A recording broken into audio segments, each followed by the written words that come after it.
Merhabalar arkadaşlar, kanalıma hoş geldiniz. Bugün sizlere önceki videomda paylaştığım badem örgü modelinin atkısını yapacağım. Bir önceki videomda beresini yapmıştık birlikte. Çok güzel bir bere modeli oldu. Standart ölçülerde yaptım. O videoda bulabilirsiniz. Önceki videoda beresini bilmeyenler için söylemek istedim. Şimdi de birçok takipçimin istediği yaptığım berelerin atkılarını da paylaşmam. Ben de fırsat buldukça elimden geldikçe sizlerle paylaşacağım. Böyle takım halinde yapabileceğiniz çok güzel bir atkı ve bere. Sonraki videolarda eldivenin de modelini de yapacağım. Bunu modelini inşallah eldiven anlatımını. İster hediyelik, ister çeyizlik, ister sipariş olarak gayet üçlü bir set halinde yapacağınız çok şık bir örgü modeli. Başka alanlarda da kullanabilirsiniz bu modeli. Kırlentlerde, kazaklarda, şallarda birçok yerde kullanılabilecek bir model. Hemen ben şöyle bilgileri vermek istiyorum. Kullandığım tığ yine 4 milim. Benim elime rahat ettiği için siz 5 milimle de örmek isterseniz 5 milimle de gayet güzel olacaktır. Bu orta kalınlıktaki bir ip için. İp markası da vermek istemiyorum. Zaten kullandığım ip markasını önceki videolarımda söylemiştim. İstediğiniz, dilediğiniz iplerle de örebilirsiniz. İster koton içerikli, ister yün içerikli, ister akrilik. Yani bu yapılarda iplerle de her tür ipte, birçok ipte yapabileceğiniz bir model. Tamamen sizin tercihinize kalmış. Hemen başlamak istiyorum. Atkımın şöyle beremi arka plana koymak istiyorum beremi de. Dediğim gibi ben püskül detaylarıyla bunu detaylandırdım. Siz de farklı süslemelerde yapabilirsiniz. Erkek için örecekseniz de bu süslemeleri yapmadan da kullanabilirsiniz. İpimi almak istiyorum. Şöyle atkım burada dursun. Diğer bir ipimle başlamak istiyorum. Evet, ipimi aldım.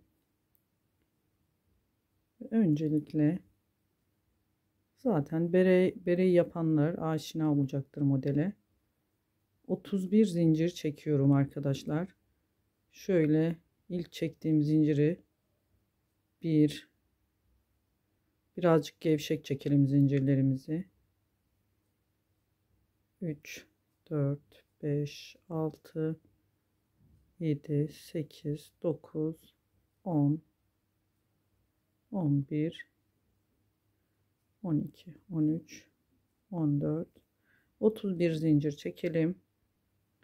Evet, 31 zinciri çektik. Hemen ikinci zincir içerisine bir tane kaydırma yaparak başlıyoruz. İkinci kaydırmamız, toplamda 6 tane kaydırma yapacağız.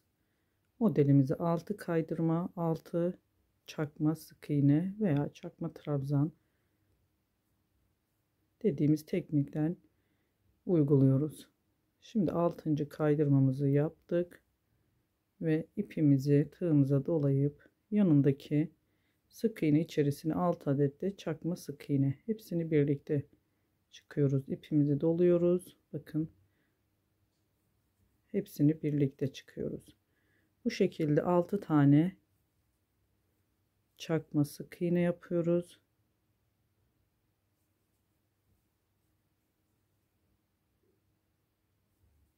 Beş,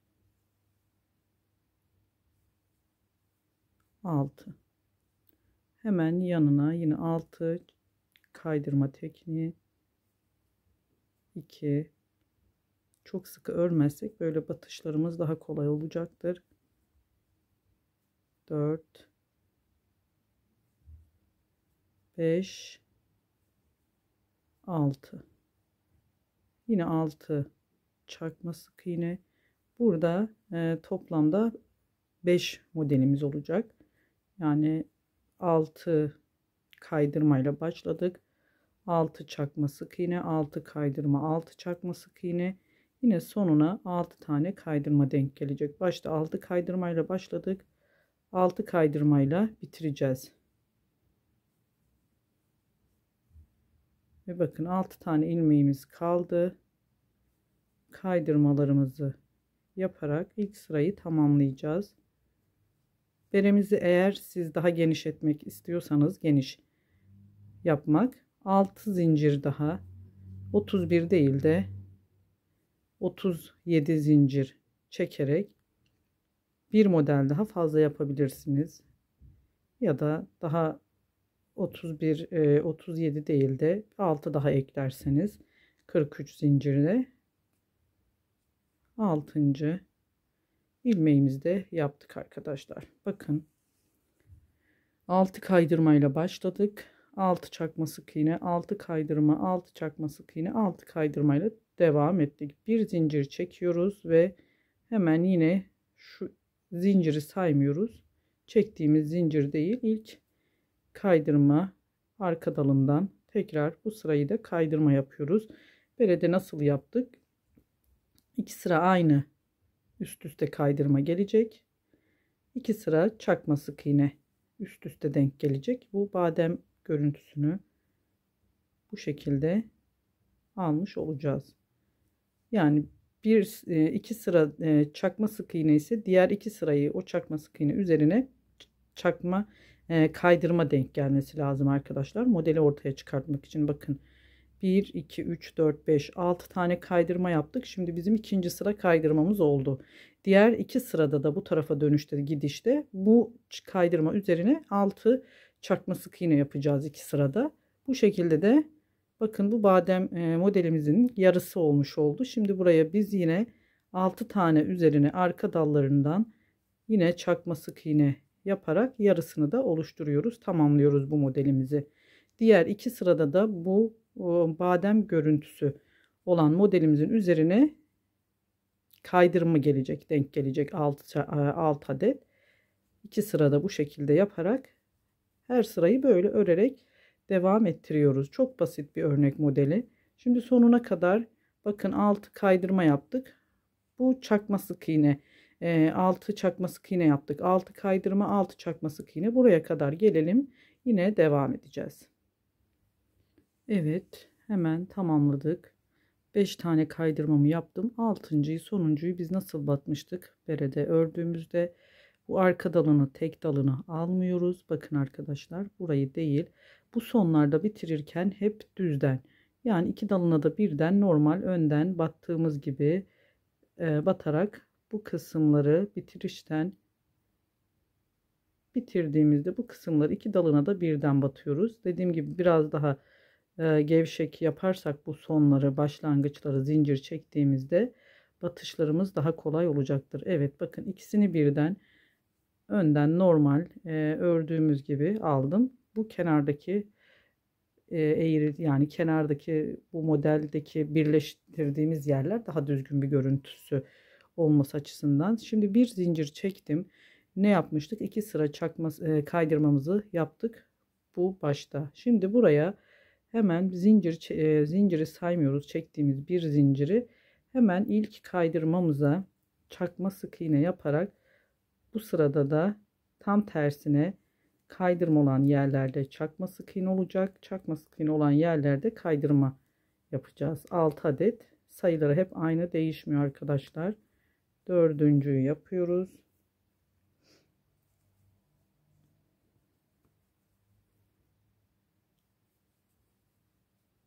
Beş, 6. Şimdi bu modelimiz, tamamladığımız bu badem modelimizin tam üzerine yine 6 tane kaydırma denk gelecek. Hem bu sırada hem de bir daha geri döndüğümüzde kaydırma olacak bu sıra. Yani bu yaptığım yer.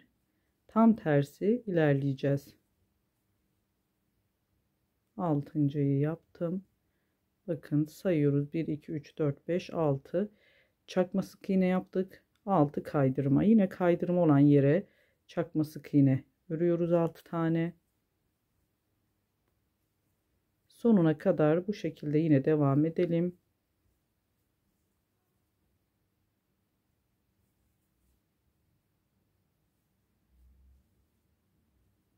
Genişliğini siz ayarlayabilirsiniz. Ben yaptığım bu genişlik gayet ideal. Yani belli bir yaşa kadar kullanılabilecek bir genişlikte. Ölçüsünü de en sonda size vereceğim. Daha büyük isterseniz zincir sayılarını alt alta arttırarak bunu büyütebilirsiniz arkadaşlar. Hemen şimdi sırada kaydırmamız var. Modelimiz tamamlandıysa buraya kaydırma denk gelecek. 3 4 5 6 ve şimdi çakma sık iğnemiz, sürekli bu arka tek dallarından alarak örüyoruz modelimizi. 3 4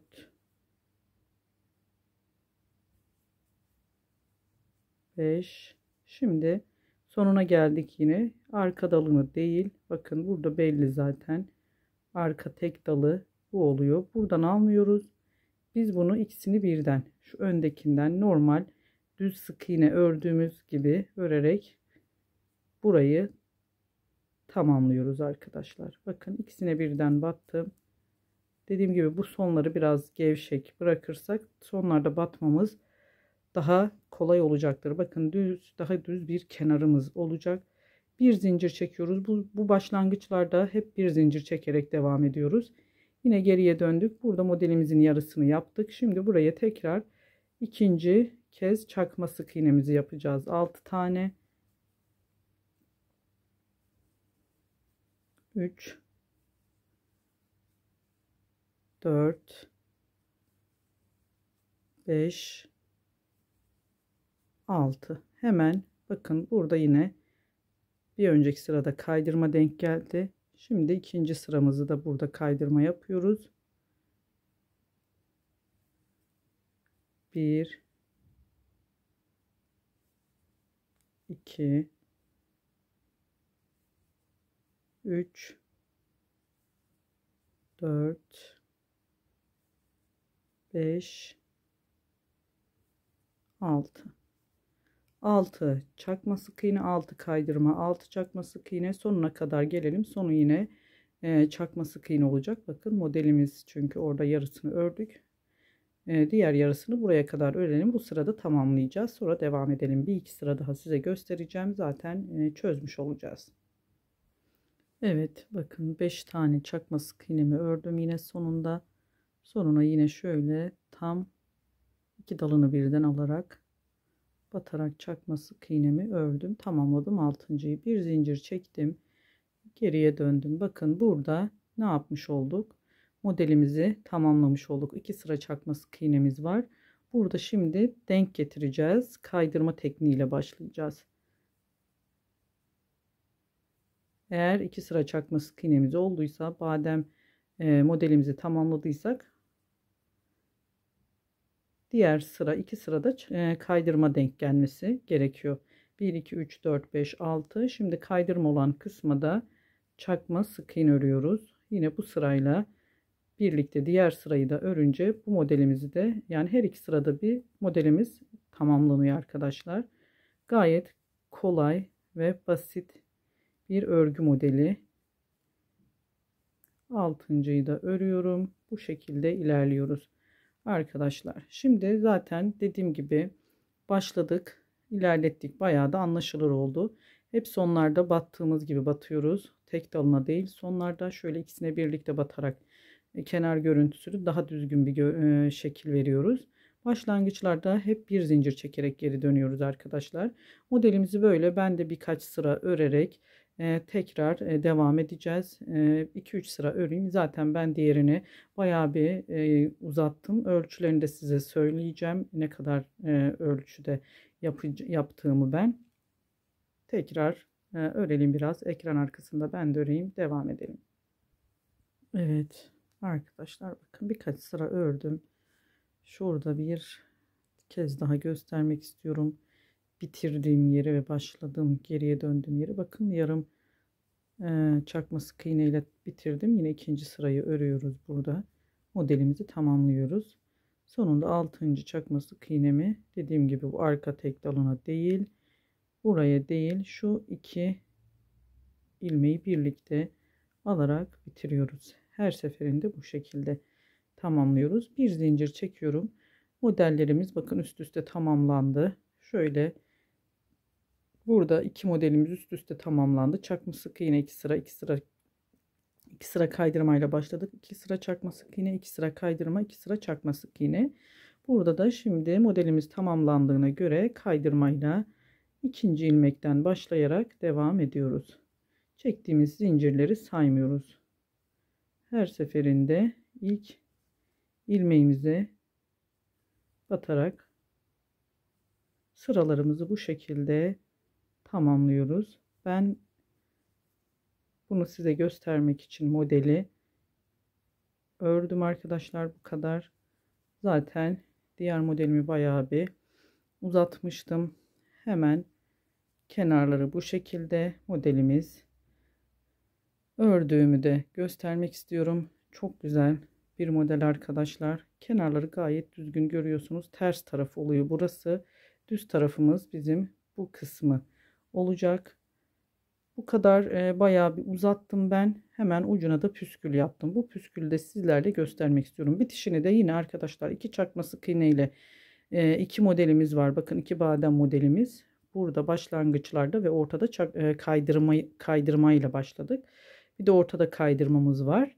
2 tane de çakma sık iğne ile ördüğümüz başlangıcımız. Yine bitişte de aynı. Bitişi de bu şekilde olacak arkadaşlar. Ben tamam devam edeceğim için ipimi kesmedim burada. Bitişimizde yine bakın 2 tane kaydırma, başlarda kaydırma, ortada yine bu şekilde modelimiz, örneğimiz, çakma sık iğne yaptığımız, yine en ortasında da yine kaydırma denk geldi. Zaten 5 modelden oluşuyor. 31 zincirle başlamıştık. 6'şar sayıyla devam ettik. Ve şimdi şu püskülleri de size göstermek istiyorum. Gayet basit. Siz dilediğiniz kadar uzunlukta yapabilirsiniz püskülleri, ya da şu ip sayılarını ben 3-3 bıraktım mesela, şöyle kenarlarda keserek. Siz bunu 4, 5 ya da 2 ince ve kalın olsun istiyorsanız, püskülleriniz daha yoğun veya seyrek, bunun sayılarını siz ayarlayabilirsiniz ya da uzunluğunu da ayarlayabilirsiniz. Hemen şu kısmı bir tane ben yapmak istiyorum. Püskülü nasıl yaptım arkadaşlar? Şöyle ipimi aldım. Dediğim gibi bunun uzunluğunu ölçerek yapabilirsiniz. Ne kadar uzunlukta istiyorsanız şöyle, ben tabi bu yaptıklarımı ölçtüm yaptım. Size sade bir tane göstermek amaçlı nasıl oraya monte ettiğimi, o yüzden bu şekilde, tamamen tercihinize kalmış. Uzunluğunu mesela şöyle 2 kat olsun istiyorsanız buradan kesebilirsiniz. 3 kat ben yapmıştım. Bir tane daha şöyle göz kararı buradan keseceğim.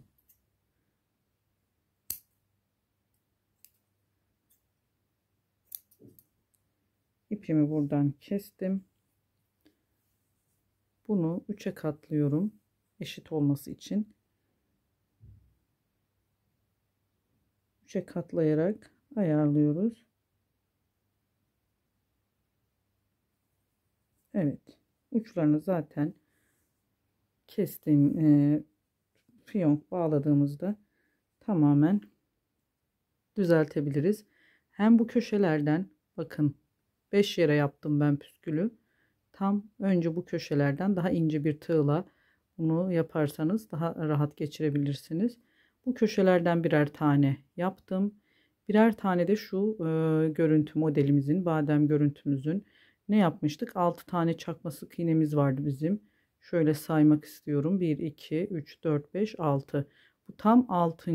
Şu ortasına, yani ikisinin 3 bir tarafta 3 bir tarafta kalacak şekilde tam ortasına alıyorum ben.